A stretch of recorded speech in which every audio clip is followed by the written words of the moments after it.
Bismillahirrahmanirrahim. Assalamualaikum warahmatullahi wabarakatuh. Innal hamdalillah nahmaduhu wa nasta'inuhu wa nastaghfiruh wa na'udzu billahi min syururi anfusina wa sayyiati a'malina. May yahdihillahu fala mudilla lahu wa may yudlil fala hadiyalah. Wa asyhadu an la ilaha illallah wahdahu la syarikalah wa asyhadu anna Muhammadan abduhu wa rasuluh. Allahumma shalli ala nabiyyina wa sayyidina Muhammad wa ala alihi wa man tabi'ahum bi ihsan ila yaumiddin. Allahumma inna nas'aluka ilman nafi'a wa rizqan thayyiba wa amalan mutaqabbala. Puji syukur kita panjatkan pada Allah. Selawat dan salam semoga tercurah pada Nabi besar kita Muhammad sallallahu alaihi wasallam. Baik pemirsa sekalian, mulai malam hari ini di beberapa pertemuan ke depan insyaallah kita akan membahas pembahasan kitab nikah. Hadisnya sebenarnya yang membicarakan ini banyak. Ya, membicarakan tentang kitab nikah ini banyak, ada beberapa bab juga yang dibahas dalam kitab ini. Nanti kita akan berusaha ulas satu persatu hadis yang ada dari kitab Bulughul Maram karya Ibnu Hajar Al-Asqalani. Buku terjemahannya diantaranya seperti ini.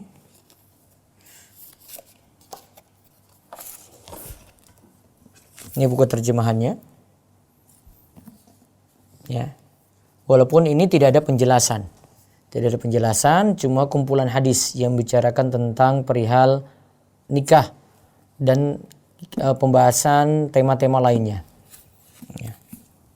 Terus nanti saya akan menggunakan satu rujukan, yaitu kitab Minha al-Allam karya Syekh Abdullah Al-Fauzan. Minha al-Allam karya Syekh Abdullah Al-Fauzan. Baik, kita mulai dengan pembahasan penjelasan apa itu nikah. Sebelum nanti kita masuk ke tema kita, yaitu sudah mampu menikah namun belum juga menikah padahal sudah punya kemampuan. Kita bahas ini di kitab Bulughul Maram, Kitabun Nikah.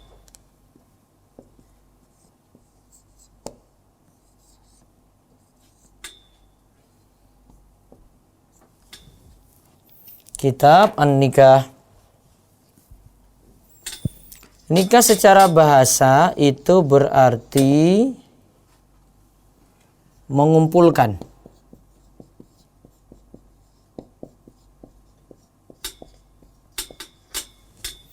Nikah secara bahasa itu berarti mengumpulkan. Disebut akad nikah itu dengan nikah karena dua orang itu jadi bersatu gitu. Namun secara istilah nikah itu merujuk pada dua hal. Kalau kita bicarakan nikah itu merujuk pada dua hal. Pertama, akadnya. Yang kedua, merujuk pada al-wad'u, hubungan intim.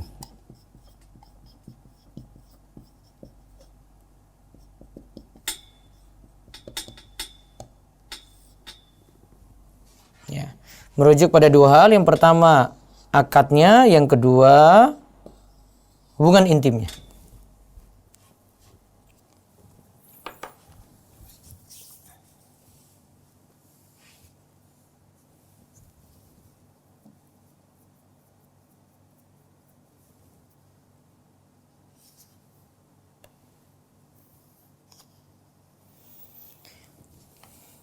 Kalau kita bahas nikah itu merujuk pada dua itu. Namun kalau secara istilah di sini yang dibahas fahuwa aqdun yahilu bi istimta'u kulli minaz zawjaini bil akhari wa tinasuhu bihi talaban linasli alal wajhi al masyru'. Yang dimaksud dengan nikah itu adalah akad yang membuat hubungan antara pasangan laki-laki dan perempuan itu menjadi halal. Akhirnya mereka saling mencintai. Dengan menikah ini diharapkan itu memiliki keturunan dengan jalan yang syar'i. Ada beberapa poin di sini ya. Di sini secara istilah ya, poin yang dibahas ini hubungan itu jadi halal. Kalau pacaran ini belum halal. belum menikah sudah jalan berdua, itu belum halal. Ya, belum sah terus sudah chatting mesra-mesraan berdua, belum halal. Di sini yang dimaksudkan sini adalah akad untuk menghalalkan hubungan laki-laki dan perempuan. Di situ timbul kasih sayang, muncul kasih sayang, kemudian di antara tujuan dari menikah adalah untuk mendapatkan keturunan dengan jalan yang syar'i. Jadi ada beberapa poin sini ya dari pengertian nikah.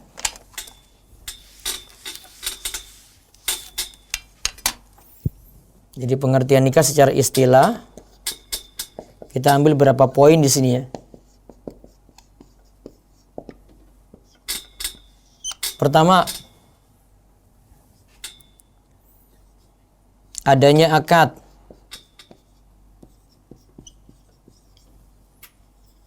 Dua, untuk menghalalkan hubungan. Kan sebelumnya bukan mahram. Sehingga ada batas-batasan ketika bergaul untuk menghalalkan hubungan. Laki-laki dan perempuan.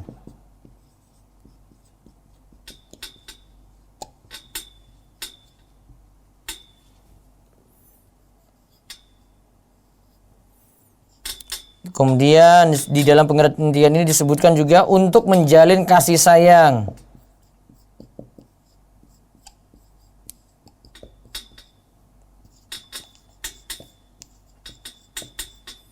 Ya, untuk menjalin kasih sayang. Kemudian untuk mendapatkan keturunan dengan jalan yang syar'i.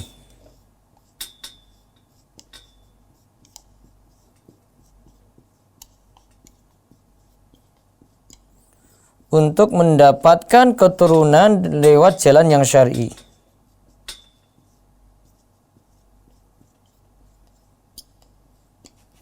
Untuk mendapatkan keturunan lewat jalan syar'i.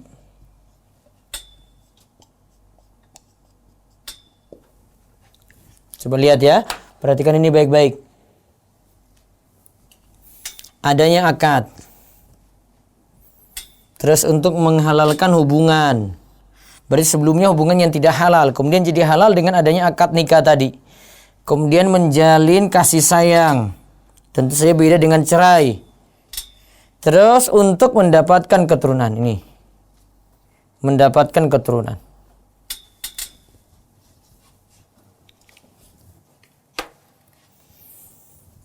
Itu ya, dari pengertian nikah seperti itu.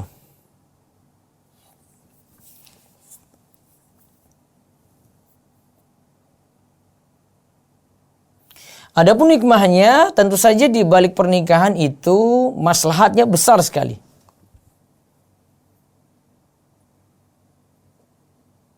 Tentu saja di situ ada hubungan yang halal, beda dengan perzinaan, beda dengan hubungan di luar nikah. Tentu saja di situ juga mendapatkan keturunan, dan ini keturunan yang memang lewat hubungan yang sah. Tentu saja nanti umat semakin banyak, umat Islam semakin banyak.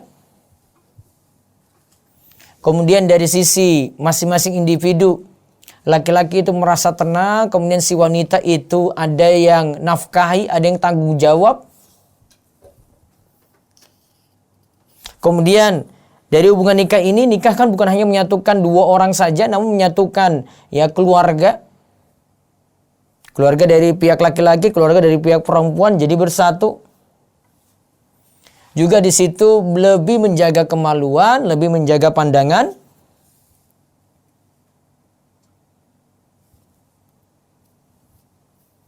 Tentu saja ini juga menjaga masyarakat dari keburukan-keburukan dan akhlak-akhlak yang menyimpang. Itu dari sisi hikmah. Jadi rekan-rekan muda semuanya harus pahami bahwasanya nikah punya maslahat besar sekali. Ya, maslahat besar seperti itu. Tadi ya, di sini ada hubungan yang halal, kemudian menghasilkan keturunan, dan ini keturunannya juga banyak, umat Islam jadi banyak.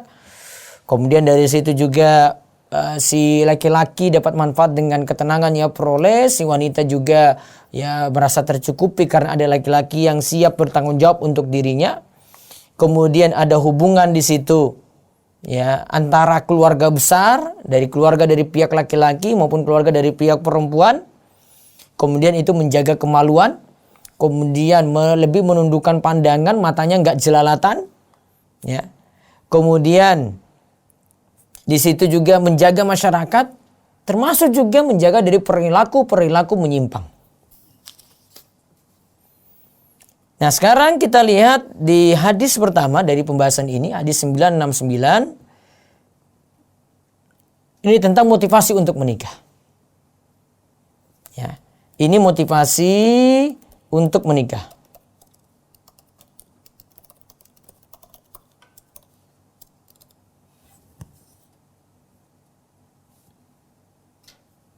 Nah, kita lihat di sini dari penjelasan hadis dari Abdullah bin Mas'ud.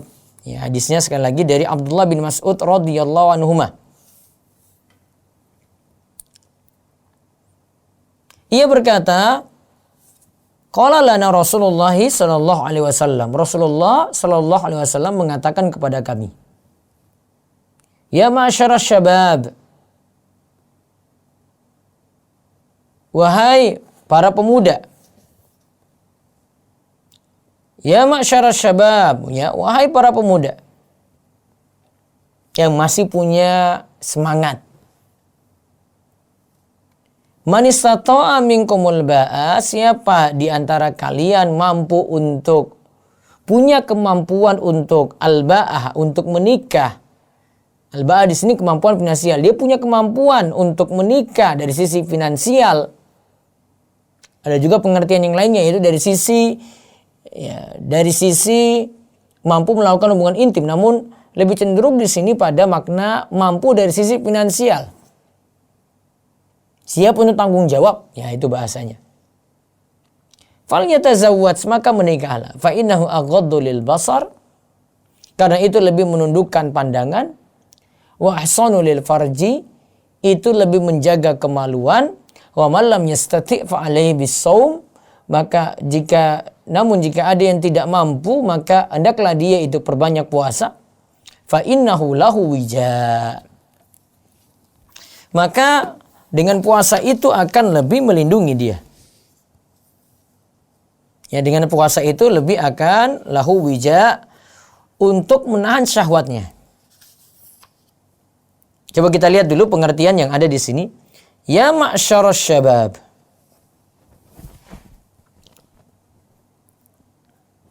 Yang dimaksud ma'syara yaitu sekelompok. Ya. Maksudnya di sini ada dari kalangan muda, ada kita sebut gitu ya, kalangan muda, kalangan sepuh, ya. Ma'syar juga ada, itu ada kelompok ibu-ibu, jadi kelompok lah.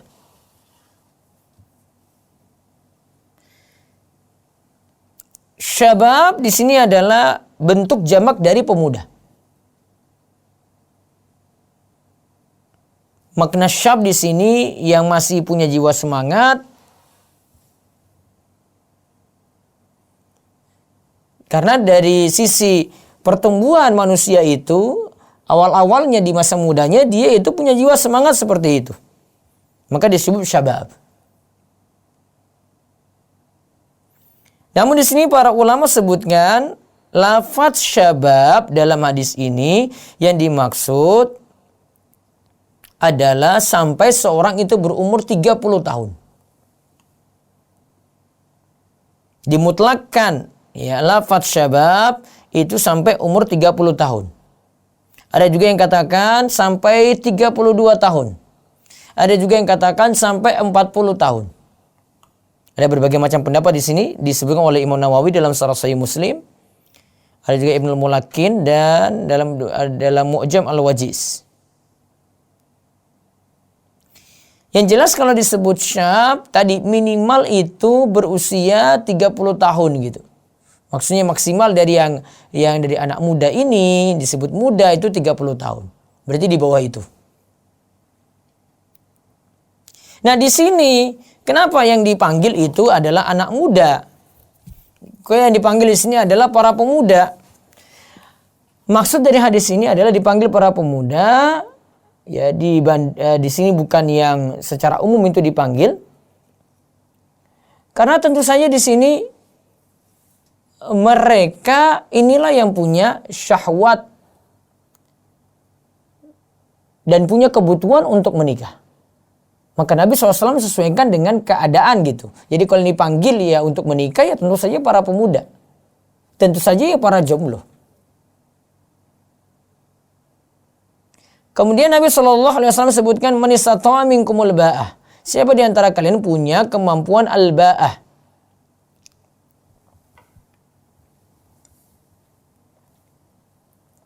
Para ulama di sini ada beberapa pendapat tentang masalah al-ba'ah ini. Makna al-ba'ah itu apa? Ada yang katakan itu al-jima, ada yang katakan itu hubungan intim, yaitu dia mampu. Siapa yang mampu berhubungan intim? Kemudian makna yang kedua adalah mu'natun nikah minal mahri wan nafaqah, yaitu dia punya kemampuan untuk menikah dari sisi mampu untuk membayar mahar. Dari sisi juga mampu untuk menunaikan nafkah. Ya, sekarang kita lihat ya. Kalau tadi pemuda itu ya pokoknya di bawah 30 tahun lah. 30 tahun atau kurang. Yang dengarnya mudah-mudahan yang masih syabab. Jadi disebut dalam hadis itu syabab. Ini pemuda. Pokoknya itu maksimal lah ya, kita katakan itu maksimal. Jadi salah satu pendapat 30 tahun. Ya. Terus disebut lagi al-ba'ah.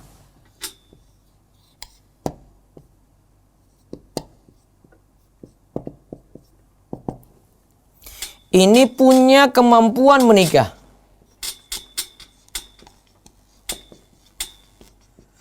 Al-ba'ah ini punya kemampuan menikah. Namun tadi dijelaskan oleh para ulama, kemampuan menikah di sini ada dua pendapat di sini. Ada yang katakan ini kemampuan jima, hubungan intim berarti. Dia bisa berhubungan seks ya. Kemampuan jima.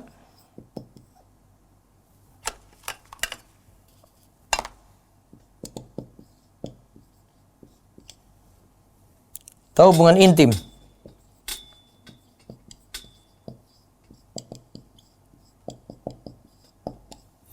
Makna yang kedua itu adalah punya kemampuan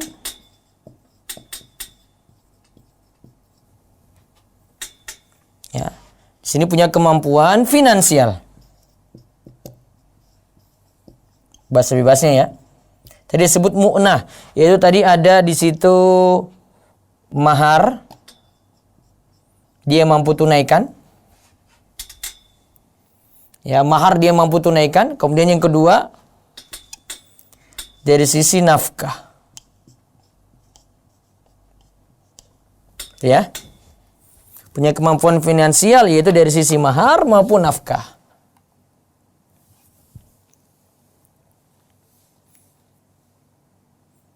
Nah, di sini dipilih oleh Syekh Abdullah Fauzan dari dua pendapat ini, beliau lebih cenderung pada pengertian al-ba'ah itu siapa yang mampu menikah. Maksudnya dari sisi al-ba'ah ini adalah kemampuan finansial.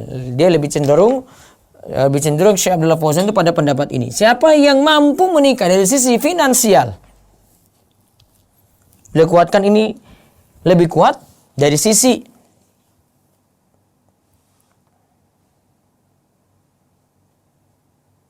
yang pertama, kalau kemampuan jima hubungan intim, setiap pemuda ini paham tentang hal ini. Artinya punya kemampuan untuk itu. Sehingga kalau Nabi SAW itu katakan, siapa yang punya kemampuan hubungan intim, ya kemampuan jima, nah ini tidak terlalu berpengaruh dibandingkan dengan kalau kita katakan kemampuan finansial.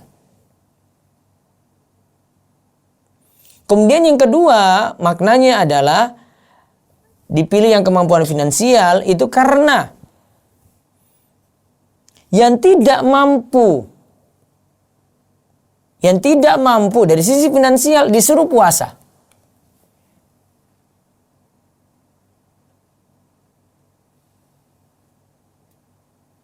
Kalau disuruh tadi yang dimaksudkan adalah kemampuan untuk jima,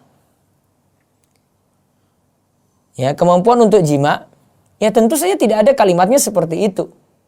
Tidak disuruh anjurkan puasa tadi. Alasan yang lainnya lagi ditambahkan dengan riwayat dari An-Nasa'i, itu kalimatnya adalah mangkana minkum dzatulin.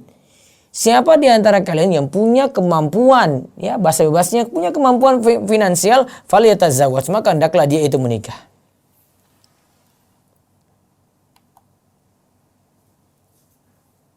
Jadi kalau kita mau terjemahkan bagus, ya di sini siapa yang punya kemampuan untuk menikah dari sisi finansial, maka hendaklah dia itu menikah.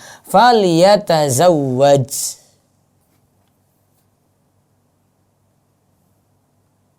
Kemudian kata Nabi SAW tadi, fa innahu, dengan menikah itu, ini kembali kepada kata menikah ya, dengan menikah itu aghaddu lil basar, lebih menundukkan pandangan. Jadi matanya tidak jelalatan lihat-lihat lagi perempuan lain. Matanya bisa ditahan dari lihat wanita yang tidak halal. Kalau dia sudah menikah seperti itu, kalau belum menikah maka matanya jelalatan lihat sana sini. Karena belum ada tempat untuk pelampiasan. Belum ada tempat untuk menyalurkan syahwatnya. Wa ahsanu lil farji, maksudnya wa ahsanu lil farji di sini adalah itu lebih menjaga kemaluan. Yaitu menjaga, dengan menikah itu lebih menjaga diri dari zina. Ya, dengan menikah itu lebih menjaga diri dari zina.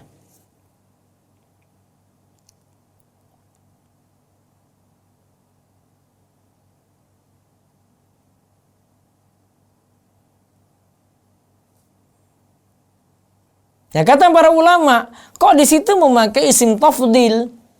Dikatakan itu lebih menjaga pandangan, kemudian wa ahsanu lil farji itu lebih menjaga kemaluan. Kok pakai istilah, kalau dalam bahasa Arab dikenal dengan isim tafdil, artinya lebih, melebihkan dari yang lain. Kata Syekh Abdullah Fauzan, ada yang mengatakan kalau takwa, iya, takwa itu bisa membuat seorang itu menundukkan pandangan dan menjaga kemaluan. Namun dengan menikah lebih lagi membuat dia itu menjaga pandangan dan menjaga pandangan dan menjaga kemaluannya.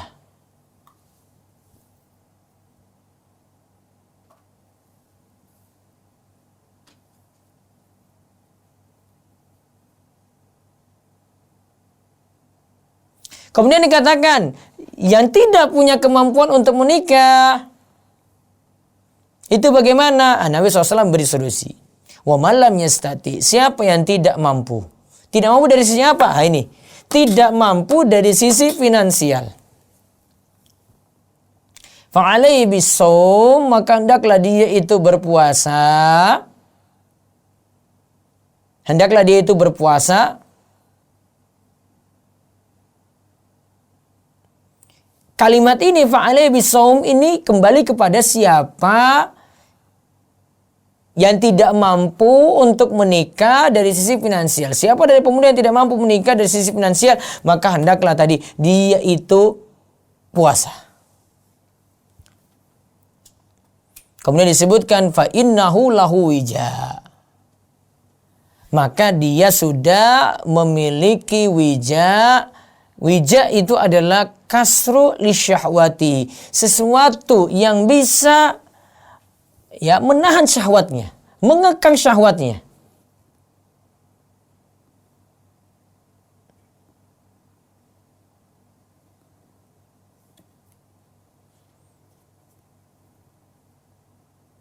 Jadi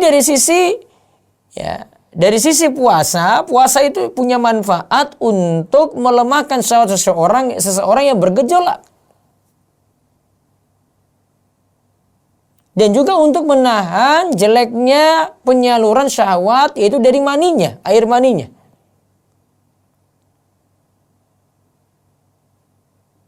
Nah, dari sini faedah yang bisa kita ambil, ya setelah kita lihat tadi ya. Jadi secara umum di sini membicarakan seperti berikut ini. Ini solusi bagi yang menikah, ya segera menikah. Yang belum mampu menikah, ya tahan-tahan diri. Banyak-banyak puasa sunnah. Jadi kesimpulan dari hadis yang kita bahas kali ini,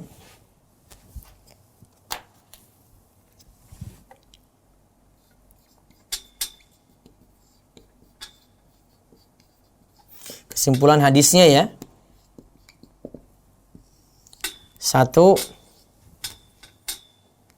ya, kesimpulan hadisnya, siapa yang mampu menikah? Dari sisi apa tadi? Dari sisi ba'a finansial. Siapa yang mampu menikah? Secara apa tadi? Secara finansial. Secara finansial, hendaklah ia menikah. Hendaklah menikah. Jangan tunda-tunda.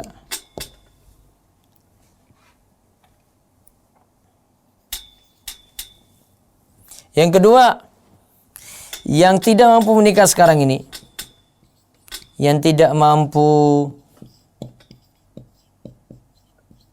dari sisi finansial,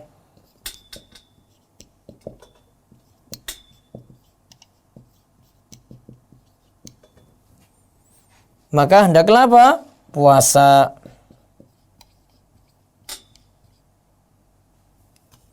Maka hendaklah puasa. Puasalah. Gitu ya. Terus yang ketiga. Yang ketiga, dalam hadis juga sebutkan yang tidak punya kemampuan menikah, yaitu dari sisi finansial tadi, yang tidak mampu sisi finansial tadi, puasalah. Dengan puasa itu, puasa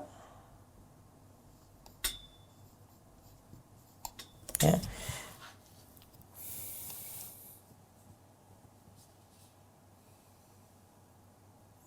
Nah, sebentar.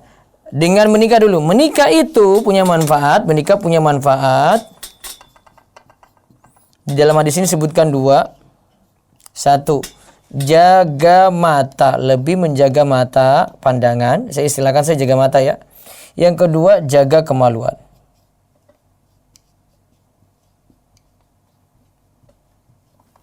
Ya, dengan menikah seorang itu lebih menjaga matanya dan lebih menjaga apa? Kemaluannya. Kemudian dengan puasa tadi apa? Kalau puasa, kalau tidak mampu untuk menikah maka dia puasa. Puasa tujuannya apa tadi? Wija. Wija itu jadi pengekang syahwat. Biar syahwatnya tidak bergejolak. Ini jangan malah anak-anak muda ketika syahwatnya bergejolak kayak gini, dia cari solusi yang salah. Ya, dia mau cari solusi yang salah. Onani, ya, kemudian lihat gambar-gambar porno, lihat video porno, ya. Padahal Nabi SAW sudah beri solusi itu. Nabi SAW tidak beri solusi dengan onani di sini tidak. Namun Nabi SAW kasih solusi apa? Puasa. Itu jadi pengekang syahwat. Ya, itu jadi pengekang syahwat yang paling ampuh. Maka lihat urutannya ya. Yang mampu menikah, menikah. Yang tidak mampu menikah, puasa. Menikah punya manfaat apa? Satu, lebih menjaga mata pandangan. Yang kedua, lebih menjaga kemaluan. Terus kalau tidak mampu menikah, disuruh apa tadi? Puasa. Perbanyak puasa. Kalau puasa wajib kan sudah di bulan Ramadan. Sekarang ini di luar bulan Ramadan nih. Maka disuruh apa? Puasa. Puasa apa tujuannya? Fa innahu lahu wija. Dia sudah punya sesuatu untuk mengekang syahwatnya. Jadi kesimpulannya berarti untuk para pemuda yang belum mampu untuk menikah, banyak-banyak puasa.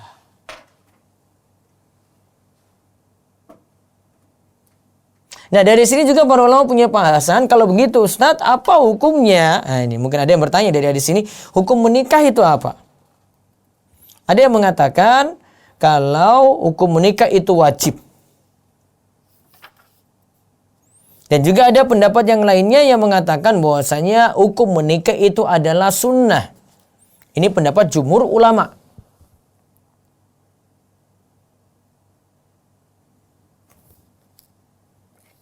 Di sini ini pendapat dari 3 mazhab, ditambah juga ada salah satu pendapat dari Imam Ahmad. Berarti pokoknya mayoritas. Namun yang berpendapat bahwasanya hukum menikah ini sunnah, mereka itu mengatakan ingkana. Namun jika kebutuhan untuk menikah itu sangat-sangat urgen, karena dapat membuat dia terjerumus dalam zina, bisa membuat seorang itu terjerumus dalam zina, maka hukum menikah kala ini menjadi wajib. Menikah dalam kondisi ini menjadi wajib.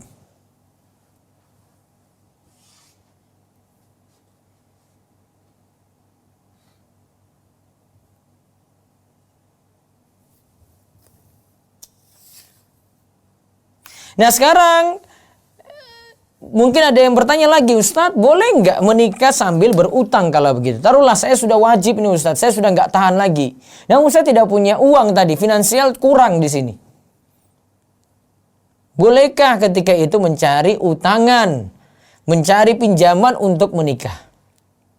Sini Syekh Abdul Fauzan itu menyinggung.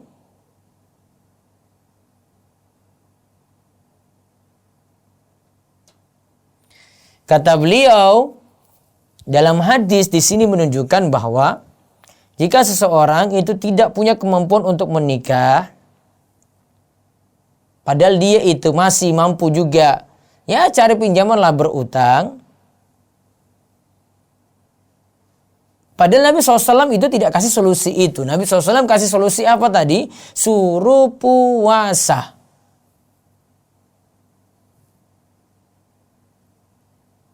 Ya, disuruh puasa. Dan di sini yang jelas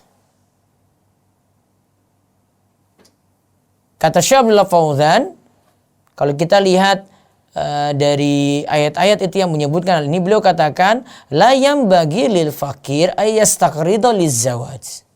Orang yang tidak mampu baiknya tidak cari pinjaman untuk menikah. Namun yang dia lakukan adalah ayyata'affaf,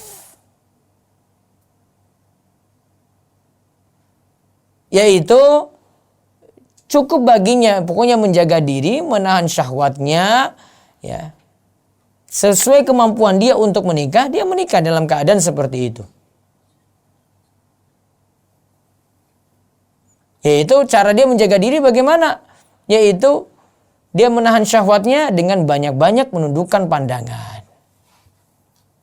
Dan juga jangan mendekati hal-hal yang menuju zina.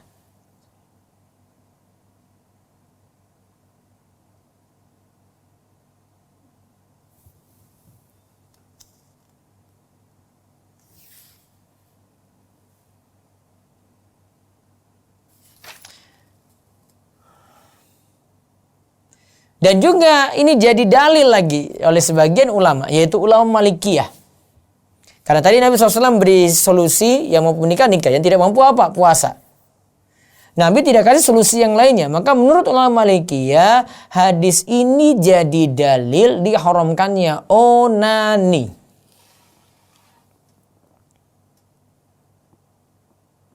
Dan menurut jumhur ulama, onani itu haram. Ya, onani itu haram.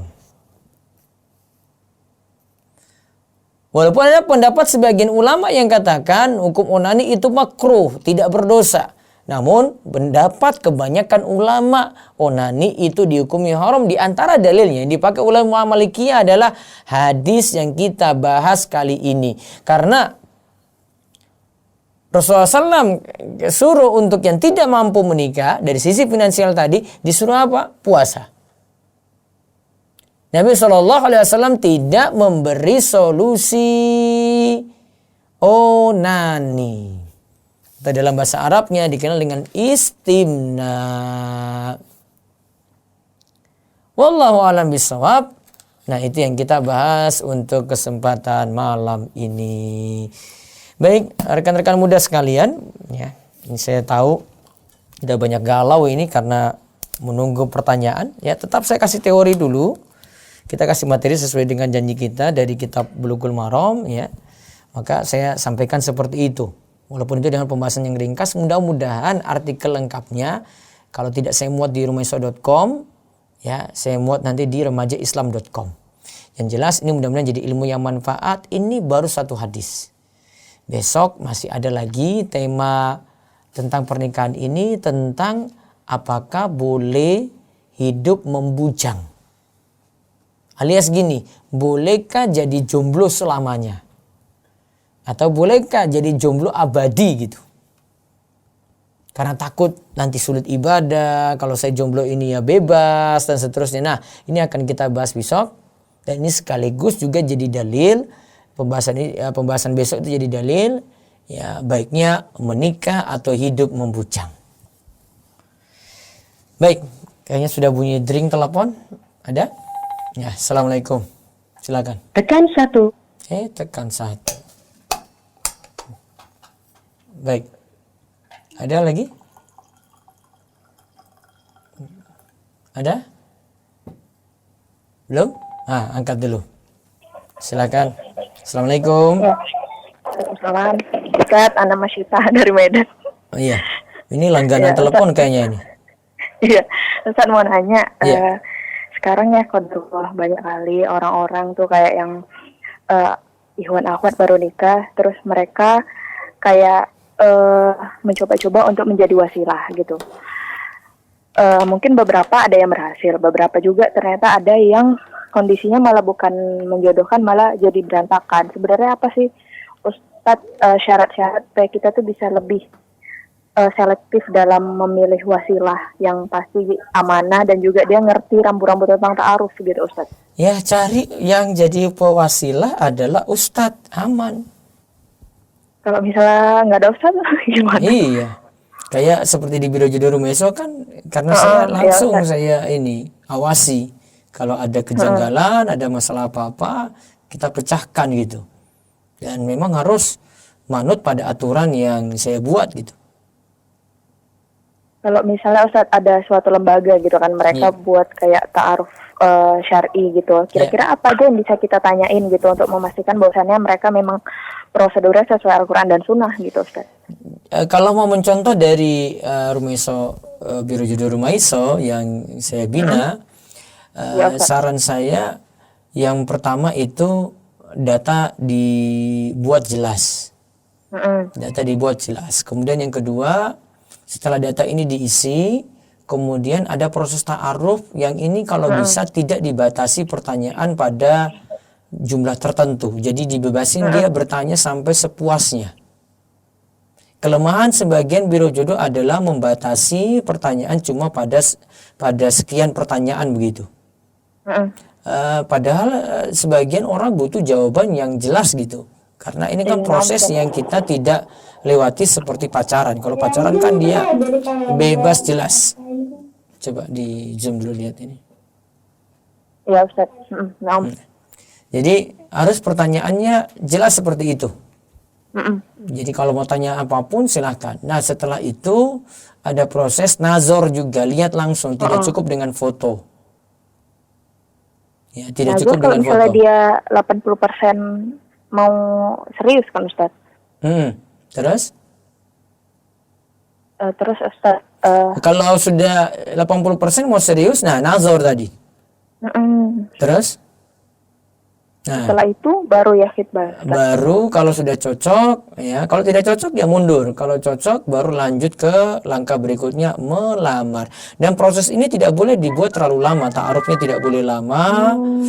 Terus proses untuk mau ke nazar sampai melamar juga tidak boleh lama, karena resikonya berat tadi. Lebih ke perantara menuju zina. Kalau terlalu lama. Nah, Ustaz. Terus kan Ustaz, satu lagi Ustaz, ada sebagian perantara yang mereka itu memberlakukan gini Ustadz. Jadi misalnya ikhwannya dikasih berproses sama akhwat ini. Iya. Terus dia ada nazor. Iya. Belum selesai, terus dia diproseskan dengan akhwat ini. Yang kedua gitu Ustadz, ada Anda temuin gitu. Iya. Itu gimana Ustadz? Kan Ustadz bilang kan harus satu-satu kan? Iya, baiknya satu biar tidak jadi konflik. Iya, harus satu-satu biar tidak jadi konflik. Karena kalau dibuat dua jalan sekaligus, terus kok jadi dengan satu, kan yang satu nggak seneng.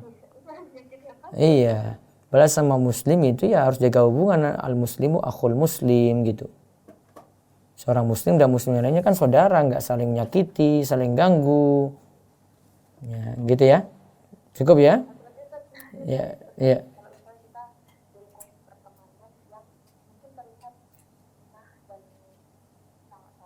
Iya.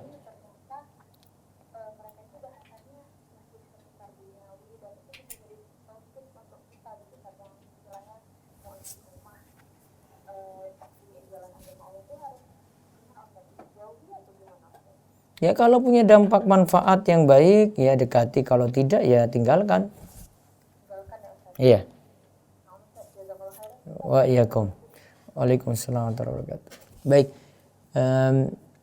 Satu lagi kalau ada, baru saya lanjut ke YouTube, nanti baru ke Zoom. Sambil saya baca dulu ya. Nah itu ada, silakan. Assalamualaikum. Ya, silakan. Dengan siapa di mana? Sela di Jakarta. Ya, monggo. Apa yang mau ditanyakan? Apakah berlaku untuk pemudi juga? Iya. Dari sisi pemudi sih sebenarnya tadi itu lebih cenderung pada si laki-laki sih. Karena perempuan lebih banyak menunggu dan dia siap dipinang saja. Perempuan tidak ada kemampuan finansial yang dituntut, enggak. Dia siap menerima aja gitu loh. Baik, terus kalau misalnya seorang pemudi itu menentukan maharnya gimana Ustadz? Menentukan apa? Mahar. Menentukan mahar.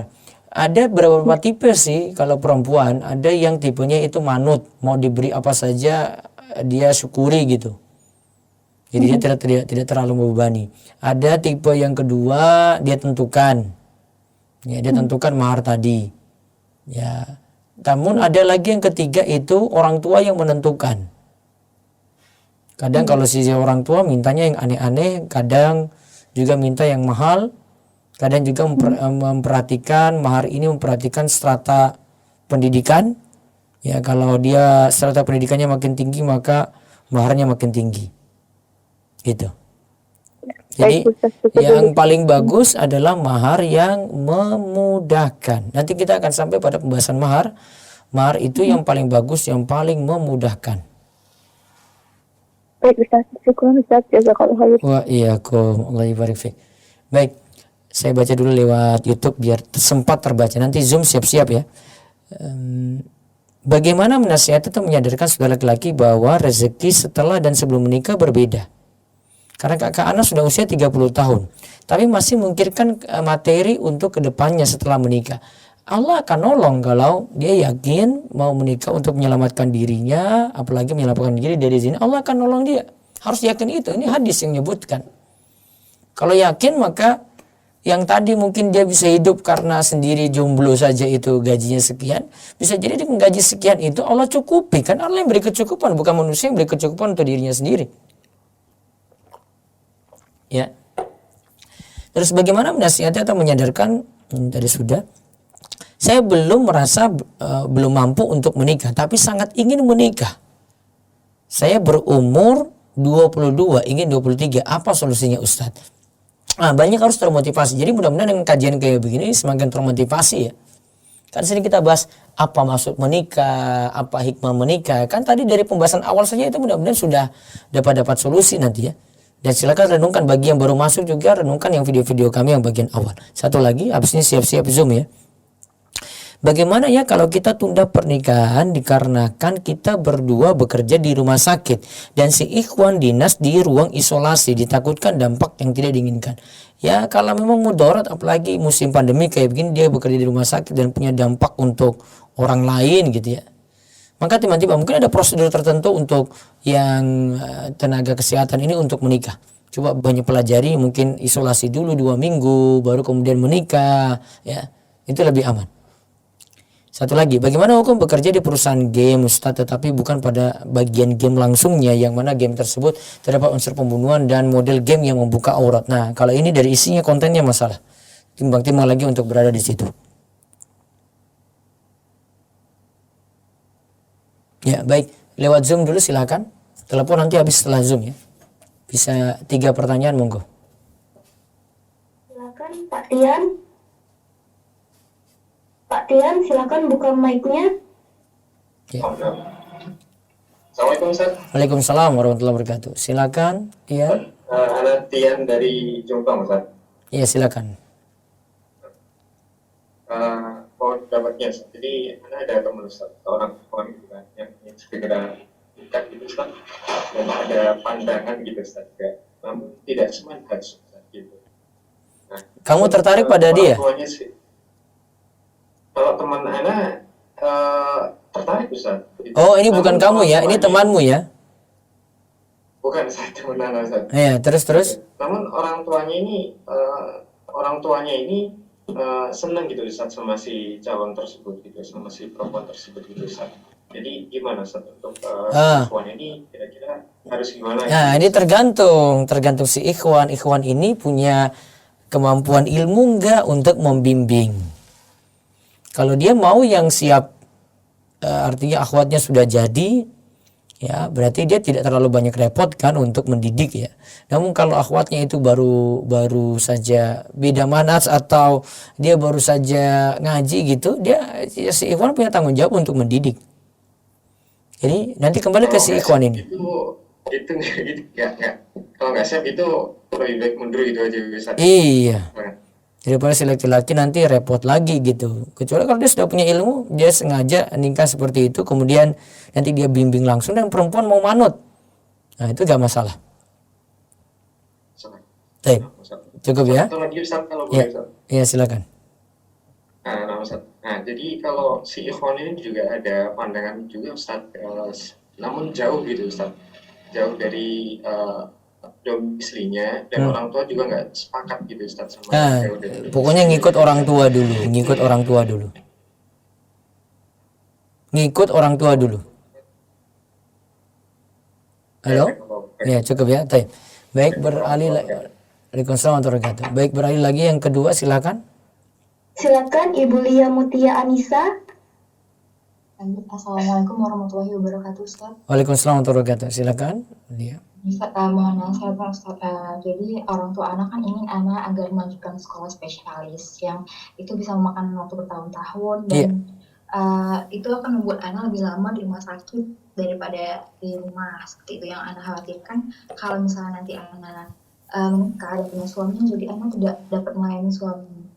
Maksudnya itu karena anak lebih banyak di luar rumah daripada di rumah, seperti itu. Iya. Nah, sementara anak ini menikah juga, Ustaz. Dan terkadang juga ada perasaan kayak anak tuh belum cukup ilmu untuk menikah. Apa itu termasuk kurang motivasi menikah atau was-was syaitan? Ya, itu was-was saja. Harusnya belajar kalau kayak gitu. Kayak ikut kajian ini kan nanti untuk persiapan juga. Ini memang ilmu yang nanti mematangkan untuk menikah. Karena saya bahas langsung dari hadis. Kalau kemarin-kemarin yang kita kajian malam Sabtu ya cuma kajian-kajian galau-galau saja. Kalau ini lebih matang lagi. Jadi kalau ini diikuti terus ini sambil persiapan. Nanti sampai nanti tahu rumah tangga itu bagaimana. Nanti ada pembahasannya. Mudah-mudahan sampai di situ. Terus yang pertama tadi tentang keadaan ini mau ambil spesialis, terus mau ngambil ataukah ingin segera menikah. Nah ini problemnya macam, saya nilai ini macam-macam ya. Pertama itu ada problem dengan orang tua dan ini butuh lobby khusus, ya istilah bahasa bisnisnya ya negosiasi. Orang tua itu masih bisa dilobi enggak? Saya sih mengharap masih bisa dilobi sehingga tetap bisa menikah. Kalau suami tidak melarang untuk ambil spesialisasi karena keinginan orang tua, ya berarti nanti sambil menikah ambil spesialisasi tadi. Kalau bisa. Ya berharap seperti itu. Tinggal nanti Mbak Lia ini mau lobbynya bagaimana gitu. Tinggal cara lobbynya saja. Kalau lobbynya bisa, mudah-mudahan lancar nanti sampai di situ. Nah, soalnya Ana sudah coba ya Ustadz ya, maksudnya mengatakan kalau gimana kalau ngambil spesialis yang lain, maksudnya yang waktunya lebih singkat, terus juga nggak terlalu memakan waktu lama di rumah sakitnya. Tapi sepertinya orang tua Ana kekeh ke yang satu itu gitu Ustadz, dan yang itu memang makan waktu lama. Dan Ana berpikir karena kan orang tua ridhonya di situ ya Ustadz ya. Jadi nggak enakan gitu Ustadz kalau misalnya. Iya, pokoknya lobby terus, mudah-mudahan dapat jalan keluar. Kalau enggak ya enggak bisa lobby ya dengan terpaksa Mbak Lia bertahun-tahun enggak nikah-nikah ambil spesialis tadi. Dan itu suatu yang ini, kalau enggak kasih alasan gini, saya kalau tunda terlalu lama nanti tidak tunda terlalu lama saya sulit menikah gitu. Karena tambah umur. Wanita problemnya di situ mana-mana ini.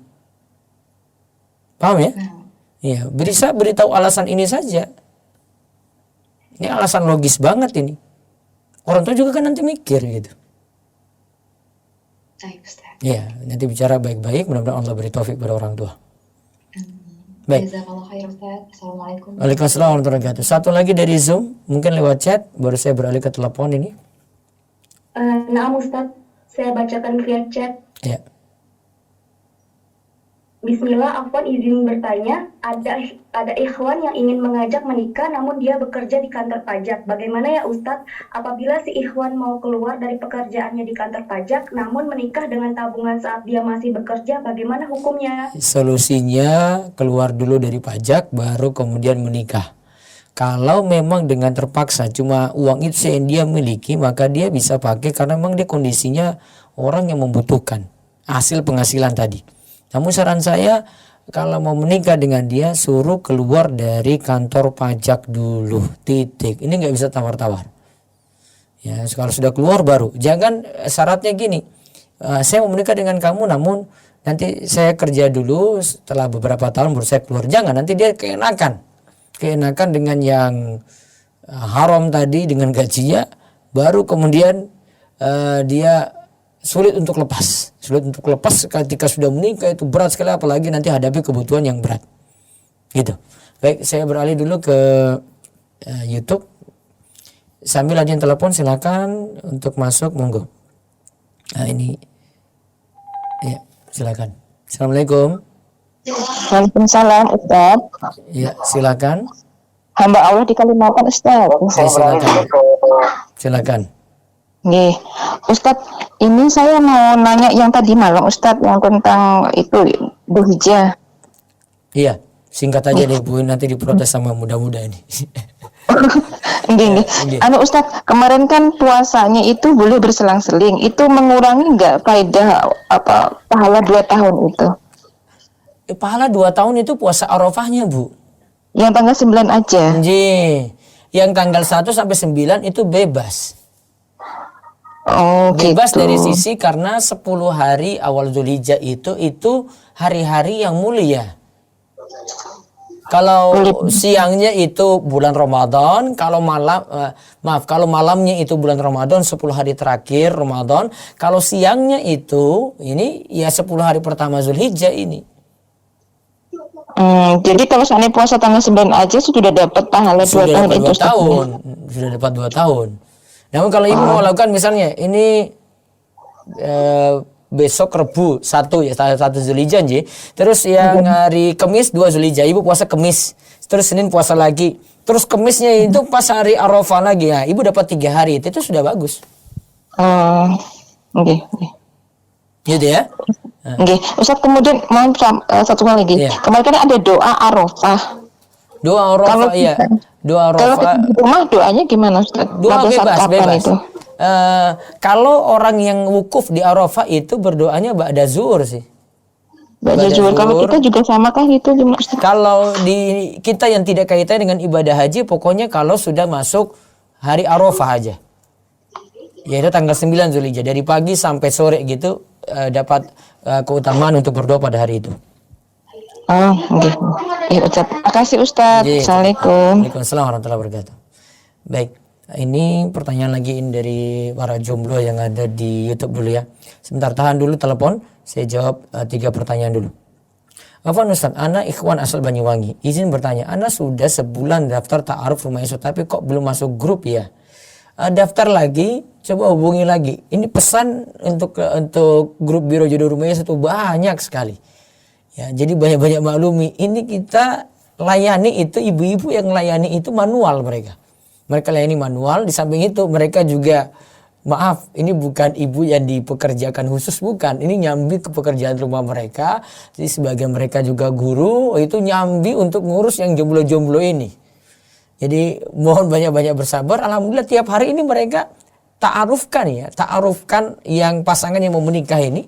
Mereka ta'arufkan tiap malam ini jam yang sama dengan kita ngaji kali ini. Mereka ada jam juga untuk nazar. Biasanya mereka lowongnya malam kayak begini. Kalau malam Sabtu baru mereka hentikan nazarnya tadi. Kemudian mereka ikut kajian dan komunikasi dengan saya langsung. Tapi kalau malam kayak begini, normal kayak begini, malam lain selain malam Sabtu, ya, mereka ta'arufkan dan mereka nazarkan itu. Tiap malam ini ada nazar, itu bisa 2 pasangan, 3 pasangan, tiap hari, tiap malam itu. Ya, itu sudah ada jadwal, ini schedule-nya ini siapa mau dipasangkan, sudah. Ya, ada yang berhasil, ada yang tidak gitu. Jadi banyak-banyak maklum ini ngurus tiap hari mereka itu. Dan itu tidak dibayar ya, sekali lagi. Itu tidak dibayar. Yang jomblo ini masuk di Biro Jodoh Rumah Isu itu tidak ada bayar sama sekali. Mereka pun tadi itu kerja ikhlas. Mereka ingin dapat ganjaran saja. Ibu-ibu ini ingin dapat ganjaran, dapat pahala. Ya. Jadi tolong pahami seperti itu. Banyak-banyak bersabar. Insya Allah dengan sabar nanti akan segera juga dapat jodoh. Terus saya sudah ada sedikit kemampuan untuk menikah, tapi saya ingin cari kerjaan baru dulu. Karena pekerjaan saya sekarang banyak syubhatnya. Baiknya saya cari kerja baru dulu atau menikah. Cari kerja dulu biar nanti punya penghasilan yang halal, kemudian menikah dengan uang halal ini, nafkahi besok juga dengan nafkah yang halal. Berapa batas maksimal antara hikbah dengan akad? Lamaran dengan akad ya. Karena tadi yang kita bahas yang namanya menikah itu untuk menjaga kemaluan supaya orang itu tidak berzina, maka jarak antara khitbah dengan nikah itu baiknya dipercepat, tidak terlalu lama juga ya. Izin bertanya, anak akhwat usia 31 tahun. Qadarullah udah coba ta'aruf beberapa kali, selalu gagal. Masalahnya anak memiliki cacat fisik. Banyak berdoa terus pada Allah supaya dimudahkan insya Allah. Atau cari orang-orang dekat yang kenal juga dekat dan biar langsung itu lihat tanpa melalui biro jodoh pun bisa. Dan Allah mudahkan. Baik, telepon ada lagi? Nanti habis ini siap-siap Zoom. Langsung itu lihat. Ya, assalamualaikum. Kat. Baik, telepon kedua lagi. Sebentar saya buka lagi YouTube. Ana ingin menikah tapi sepertinya ibu Ana single parents masih kurang setuju karena masih ada masalah finansial. Apa baiknya Ana bantu ibu? Ana dulu baru menikah, Ana 23 tahun sekarang. Baiknya menikah nanti sambil nanti memikirkan bagaimana untuk membantu ibu juga. Mudah-mudahan itu jadi solusi. Ada. Assalamualaikum. Halo, assalamualaikum Ustaz. Waalaikumsalam warahmatullahi wabarakatuh. Dengan siapa di mana ini? Iya, anak Abdullah Ustaz. Dari? Di Cikarang ya. Ya, silakan Abdullah. Iya, Ustadz gini, anak alhamdulillah di rumah Isu sudah dapat pasangan Ustadz, sudah nazar lewat video call. Terus? Dan apakah anak perlu Ustadz buat nazar langsung untuk berkunjung ke rumahnya Ustadz buat melihat langsung atau ketika lewat video call belum puas?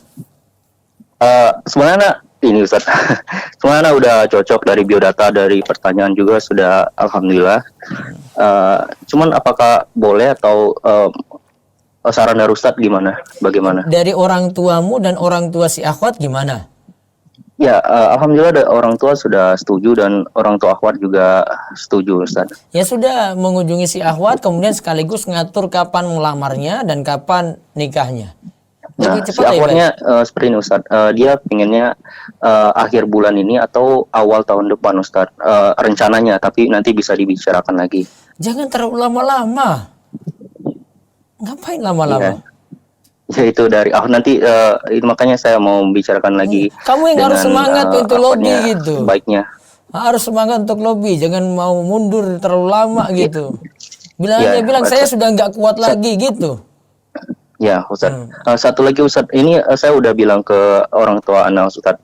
Dan orang tua anak itu sekali sudah saya bilang mau ini satu keluarga tuh sudah tahu semua Ustadz. Saya merasa kayak, aduh, ini udah kesebar. Maksudnya, maksudnya kita ini maksudnya belum tentu jodoh juga kan. Tapi satu keluarga udah tahu semua. Maksudnya mereka mendukung sebenarnya. Cuman dalam hatinya, waduh, ini gimana maksudnya? Baru selesai nazar belum khitbah gitu Ustaz. Ya ini makanya biar prosesnya disegerakan. Oh gitu ya Ustaz. Itu masalah menikah kan itu pembicaraan keluarga. Jadi kalau bisa segera dilamar, karena itu nanti yang putuskan kapan nikah itu pembicaraan keluarga, bukan antara laki-laki perempuannya ini. Karena ini masalah kompleks keluarga ya. Iya, oke. Mudah-mudahan Allah mudahkan segera naik pelaminan insyaallah. Makasih Ustaz, jazakallahu khairan Ustaz. Iya, Kom. Ya. Baik, sekarang lewat Zoom. Monggo. Dua kesempatan. Ya, dua silakan. Silakan akun yang bernama OVO. Silakan akun yang bernama OVO.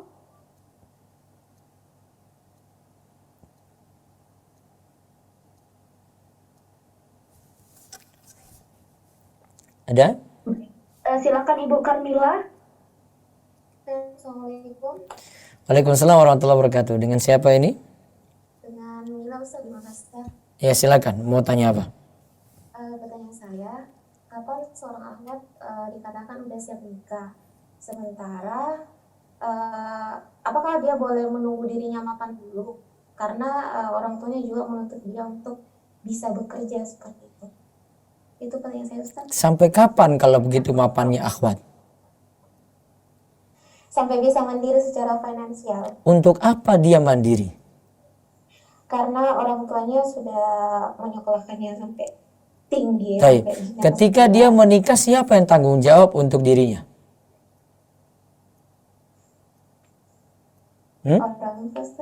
Kalau dia menikah, ya sekarang ini menikah ya, siapa yang tanggung jawab kalau begitu untuk dirinya? Dia sendiri atau suaminya? Suami Ustaz. Ya sudah, berarti jawabannya sudah ada. Iya kan? Setinggi-tingginya kamu cari karir, tetap nanti ketika sudah menikah tetap tunduk pada suami. Gitu. Nanti kalau sudah menikah dia mau pekerjaan sampingan, misalnya mau jual online kayak apa kayak itu urusan belakangan. Tapi kalau sudah menikah asalnya nanti nunduk sama suami gitu, patuh sama suami. Gitu kan? Jadi mungkin pemahaman akhwat yang mesti diluruskan, terus pemahaman orang tua juga gitu. Saran saya tidak tunda terlalu lama karena kalau untuk akhwat cari mapannya lama banget nanti. Dan akhwat tuh makin bertambah umur nanti makin sulit. Makin muda dia menikah makin enak dapat jodohnya gitu, makin gampang. Namun kalau dia bertambah umur, ya cari yang sekufu dengan dia makin sulit gitu. Karena nanti ikhwan-ikhwan mau cari tetap yang muda. Tapi gimana Ustaz kalau kualitas keilmuannya tentang pernikahan itu masih belum baik lah seperti itu Ustaz. Apa yang kurang? Coba cerita aja. Mungkin dari segi karakternya yang masih kekanak-kanakan. Nah, itu kan butuh belajar saja. Iya kan? Kedewasaan ini kan butuh belajar. Dan itu makin dewasa ketika dia itu punya ilmu. Jadi tambah ilmu harusnya. Jangan bilang belum siap terus. Kalau bilang belum siap, saya masih jiwa anak-anak. Ya nggak akan pernah siap. Paham ya? Nah Ustaz, jadi ilmu apa yang sebaiknya saya utamakan dalam perbaiki diri untuk diri sendiri, perbaiki akidah, iman, terus ibadah yang keseharian diperlukan itu diperbaiki juga. Baru kalau ini memang kaitannya ingin menikah, berarti hal-hal yang kaitannya dengan nikah, tentang keluarga itu dia pelajari. Kewajiban suami apa, kewajiban istri apa dia harus tahu. Nah, Itu aja. Makin ilmu matang maka makin siap. Saya yakin itu. Nah Ustaz, Ya, Waalaikumsalam. Baik, Zoom cukup dulu sebentar, ada telepon. Ya, silakan. Assalamualaikum. Waalaikumsalam. Dengan siapa? Dari Hamzah di Jawa Timur, Ustaz. Ya, silakan. Ustadz, Ana ahwat umur 26 tahun. Ya. Nah, ibu Ana ini sering mencarikan Ana calon-calon seperti itu, Ustadz. Iya. Nah, masalahnya calon-calon yang dicarikan ibu Ana itu tidak semanhaj, Ustadz, dan sering melakukan aktivitas-aktivitas bid'ah. Iya. Nah, itu gimana ya Ustadz ya? Karena cukup sering dan saya khawatir dianggap anak durhaka gitu, Ustadz. Ya, saya paham. Agak sulit ini memang ini. Kendalanya pertama pada ibu, ya. Terus yang kedua, ibu juga cari yang setipe dengan ibu berarti. Iya kan? Iya, iya. Terus sedangkan si anak ini putrinya tidak ingin seperti itu. Ingin, Ustadz. Nah, terus ibu dapat calon-calon tadi dari mana? Dari teman-teman pengajiannya, dari teman-temannya, seperti itu, Ustadz. Seandainya di luar itu, apa si akhwat ini bisa cari lagi gitu? Juga sudah berusaha, Ustadz. Cuman memang ibu ini yang paling sering mencarikan calon-calon gitu, Ustadz. Ya, saya doakan sih yang cari ibu langsung pas dengan yang kamu dengan sama-sama ngaji juga. Kan belum tentu sama-sama pengajian ibunya sama-sama ngaji kayak gitu terus anaknya ikut ibu juga kan enggak bisa jadi setipe denganmu. Kan bisa jadi ada kan? Iya, tapi kalau sering ketika ta'aruf atau ketika melihat CV-nya itu memang manhajnya memang nggak sama, Ustadz gitu. Itu gimana ya Ustadz ya? Karena cukup sering saya khawatir jadi dianggap durhaka gitu, Ustadz. Iya, memang kayak sulit menolaknya sih. Kayaknya solusinya itu coba tawarkan calonmu gitu pada orang tua. Siapa tahu dia lebih berkualitas gitu daripada calon yang ditawarkan ibu. Mudah-mudahan dengan pertimbangan kualitas ini akhirnya ibu bisa ngalah. Tidak memaksakan pendapat. Mudah-mudahan bisa. Amin, amin. Ya, jadi caranya itu nyaingi yang calonnya ibu. Kalau calonnya ibu kualitasnya rendah dari sisi dunianya sajalah. Misalnya pendidikan gitu. Ya, yang ini kualitasnya lebih bagus. Nah, kan jadi menang. Nah, itu bisa mengalahkan itu. Samping banyak doa terus berusaha lah, insya Allah. Tapi kalau semisal saya menolak gitu, itu apa termasuk durhaka nggak ya Ustadz? Ya, menolak dengan baik aja. Kasih alasan yang logis aja lah, gitulah. Enggak, Ustadz. Mudah-mudahan Allah memudahkan ya. Baik, saya jawab dulu lewat YouTube. Ini masih banyak. Apa Ustadz kalau belum mampu menikah karena belum bertemu jodohnya bagaimana Ustadz? Ya tadi masih tetap banyak puasa dan sibukkan diri. Terus Ustadz, saya ingin menikah dengan proses yang syar'i, tapi karena orang tua dan keluarga bukan dari kalangan terlalu familiar dengan masalah ta'aruf dan resepsi syar'i, jadi prosesnya kurang disukai. Ya sih, ini butuh kenalkan pada orang tua ya, atau orang tua mungkin lihat proses yang sama juga, yang itu mungkin dari temannya, tetangga gitu. Mudah-mudahan dari situ orang tua bisa kenal ya bagaimana nikah yang syar'i, ta'arufnya, ya bisa tahu dari situ. Ini pertanyaan ini selalu banyak, saya yakin ya, besok masih ada ya. Jadi kalau ada yang saya nggak sempat jawab, bisa telepon untuk kesempatan besok, yang termasuk juga di Zoom bisa telepon untuk besok. Ya, ini 1 minggu, ini acara kalian terus nih yang anak-anak muda ini. Saya bahas lagi, sesekali kalau bisa sering undang dan wawancara dengan para mantan jomblo agar bisa menceritakan kisahnya ketika berjuang meraih cinta dan juga lika-likunya. Tadi 1 orang sudah masuk itu yang sudah dapat jodoh lewat Rumah Isau. Mudah-mudahan ya berikutnya ya. Saya pengen seperti itu, tapi masalah jaringan aja nih. Saya telepon ke sana terus nanti nanggapi dia. Ya mudah-mudahan kalau tidak Jumat ini malam Sabtu ya malam Minggu, mudah-mudahan ya bisa seperti itu insya Allah. Terus 1 lagi ya. Ada telepon? Ada 1 masuk terakhir ya wes. Ya, assalamualaikum. Waalaikumsalam. Ya, dengan siapa di mana? Dengan Nurul dari Ambon. Iya, Nurul dari Ambon. Silakan. Di Ambon mana ini? Di kota Ambon. Kota. Ya, taib. Ambon aman-aman saja? Iya, aman. Iya, taib. Sudah nikah apa belum? Belum, Ustaz. Iya. Terus apa? Mau cari jodoh? Enggak Ustaz. Jadi ini anak kan ada yang mau ngajakin serius. Jadi udah kasih tahu ke orang tua, tapi dari orang tua kayak masih berat gitu loh Ustaz. Apa alasan orang tua? Alasannya kayak pekerjaannya belum tetap itu Ustaz. Padahal umur udah 29 tahun nih Ustaz. Terus si Ikhwan umur berapa? Ikhwan umur 30 Ustaz. Apa pekerjaannya? Kalau untuk sekarang dia masih kontrak di Kaimana, cuman sekarang lagi ngetes PNS. Kalau untuk orang tua sih lebih mengharapkan orang calon Ambon PNS. biasanya PNS itu orang Ambon. Ya. Tapi sisi penghasilan mencukupi atau tidak? Mencukupi sih, tapi kayak belum pasti aja gitu loh Ustaz. Iya, semuanya belum pasti juga sih. PNS juga sebenarnya belum pasti juga. Ini kalau banyak utang juga ya tetap tidak pasti. Jadi alasan sebenarnya tidak logis saja. Ini cuma orang Ambon itu gengsi saja. Itu cuma masalah gengsi. Ya istilahnya carmuk lah, cari muka begitu. Ya, Iya nih Ustaz, jadi kira-kira gimana ya Ustaz untuk lobby sama orang tua?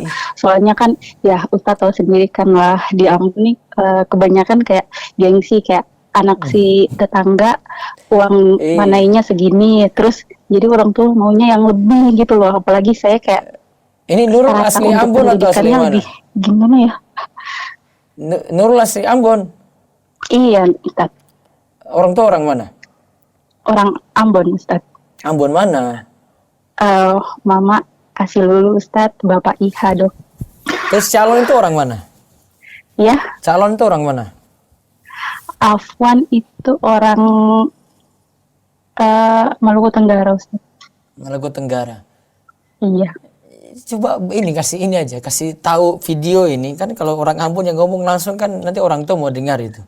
Ini kasih video saya ini, bilang ke orang tua, ini sudah ada yang cocok, kemudian mau dengan Nurul ini biar dimudahkan daripada usia ini 29 masuk kepala 3 lebih sulit lagi.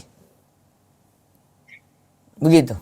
Sampaikan video saya saja ini potongan terakhir ini pertanyaanmu ini. Ya. Oh iya Ustaz. Ya, sampaikan, kan ada tuasikal di belakang ini. Iya Ustaz. Gitu ya. Bilang sampaikan salam juga untuk orang tua. Ya, Bapak Ibu di rumah bilang saran saya segera dinikahkan saja. Iya Ustaz. Iya, mudah-mudahan ya. Jazakallahu khairan. Kalau beta ada waktu juga nanti beta bisa hadir, mudah-mudahan kalau ke Ambon sudah aman. Iya Ustaz. Iya. Barakallahu fiik. Iya, baik. Ini sekaligus pertanyaan penutup dan mudah-mudahan kita ketemu lagi esok hari. Ini sudah 21.07. Besok masih ada tema kita besok tentang ada bujang yang dia memang hidup membujang tapi niatnya untuk ibadah.